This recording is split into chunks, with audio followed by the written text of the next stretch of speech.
Hey guys, Dean here, truckers. Why do people hate us? What do we do that is so bad? How did I offend you for the love of all humanity? No, really, like we get a bad rap out there. Why is that? And I think probably one of the biggest things when you look at it is any car driving down the road sees a transport in front of it. The only thing they want to do, the only thing they care about in their entire existence is getting around that truck. God forbid you drive behind it. I'll tell you what, my kids growing up, what I told a lot of them as they were getting their license. Picture a big accident on the highway, and it's inevitable you're going to be involved in this accident. You got a truck that's got 145,000 pounds of truck just rolling death coming down the road. Would you sooner be in front of that truck where you're always trying to get to be, or would you sooner be behind that truck that is going to do, like the Bible said, the parting of the sea? Woo!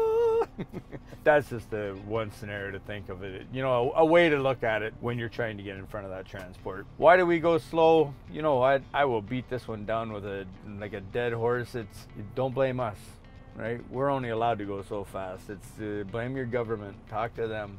They're the ones that got these 105 speed limiters on trucks that are all different power ratios, gear ratios, weight of loads. When you take all that into consideration and you got one truck trying to pass another truck and neither one of us are allowed to go any faster than 105, it's a recipe for disaster. And you wonder why, the four-wheelers are out there getting pissed off and the other truck drivers behind us are getting pissed off. It ain't got nothing to do with what that driver's doing. And I think, when the cars are looking at it, it's like, oh, look at this jerk up there, right? They're just playing a game with us, doing this thing, keeping us, stuck behind them. And it's not that at all.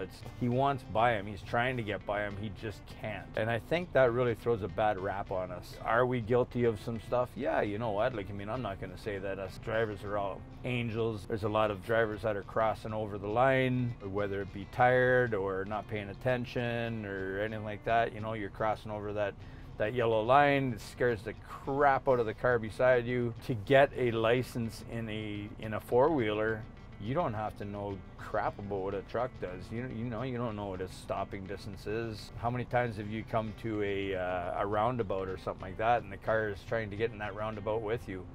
And then again, I'm probably the jerk because I hog the roundabout. When I'm going in there, I take the middle of it, and that's just all there is to it. I'm not going to risk a car slipping in beside me and crushing him as I get halfway through the curve. Guys, I just wanted to take a quick minute to thank all of you for your messages, your comments, and your emails. I wanted to help some of you out by answering a question that I get asked all the time about high-paying trucking jobs. If you are searching for a high-paying trucking job, look no further than to our friends over at Vista Trans. They are currently recruiting drivers and their pay rates are insane. 85 cents for flatbeds, 75 cents for reefers, and 65 cents for their dry van division. Vista Trans currently runs over 350 power units, and you can work out of one of their 4 terminals in Illinois, New Jersey, Florida, and in Texas. All you have to do is fill out this form below, and this form will directly go to their HR manager. I don't know how much longer those rates are gonna last, but fill out that form below, and now back to that video.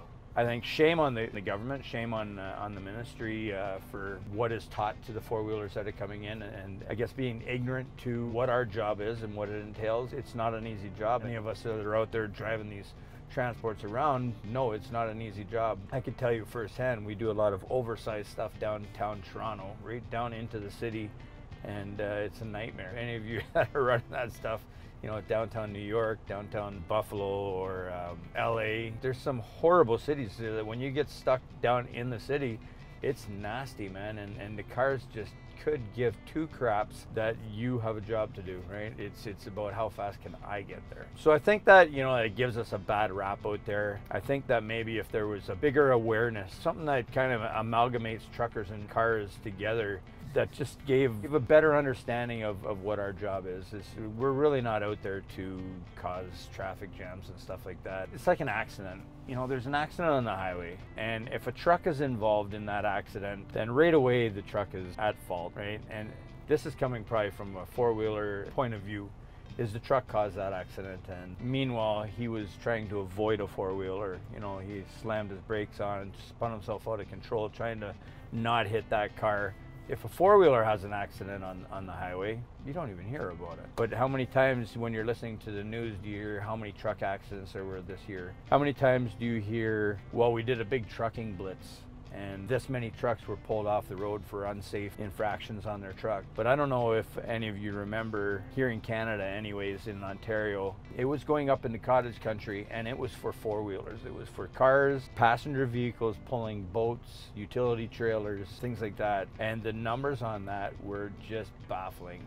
They were crazy. And I think that the last blitz that they did out here, there was a thing on the news, and I remember listening to it while I was driving down the road, and it just like, it got me aggravated. I was pissed off listening to it because, man, I can't believe how bad the trucks are out there, right? Like, I mean, trucks, and people from their cars and the regular public phoning in just complaining about, yeah, like, you guys need to do something about this. But, no consideration of that big blitz that I was just explaining. They need to do more blitzes like that to put things into perspective, because you look at some of the cars that are rolling down the road, they pass you, no taillights. It's like, when is this stuff going to end, right? If that's a transport rolling down the road in the nighttime with no taillights on his trailer, you're getting pulled over. When you take things into context and stuff like that, how does the old saying go, those people that live in glass houses shouldn't throw rocks? So, we're not that bad. We're just a bunch of guys out there, and ladies. God bless you female drivers out there. I see so many of you, and so many of you that can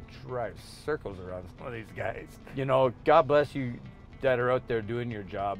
That's all we're trying to do, is make a living just like everybody else. I think that if we can get that stigma kind of pushed off us a little bit, maybe people will look at trucks a little bit different when we roll down the road.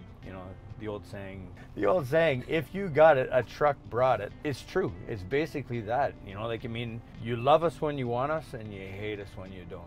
And I think that is probably a really good way of looking at it. So, you know what? Let's all just get along. Let's just share the highway. Let's be safe out there. Everybody gets home. We all make a living. One thing that you got to remember is, like it or lump it, trucks are essential. It's an essential service. Without us, you're going to starve. You can't drive your car down the road because you ain't got no gas, right? So you don't have to love us, but you have to live with us. We're not going anywhere. We're going to be here for a long time, till the day that they figured out how to get a robot to do this job, which I'm sure you're not going to like any more than us driving down the road. It's still going to be a piece of transportation that's going down the road. So you know what? Learn to live with us. Learn to, welcome us onto the highway with you. We're only there doing our job. We're good people. Whatever you do, for the love of all God, do not forget to like us, love us, subscribe the heck out of us.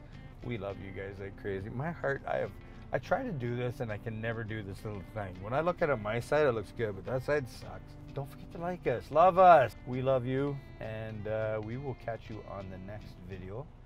Keep the shiny side up, the rubber side down, and we'll catch you next time. Bye-bye.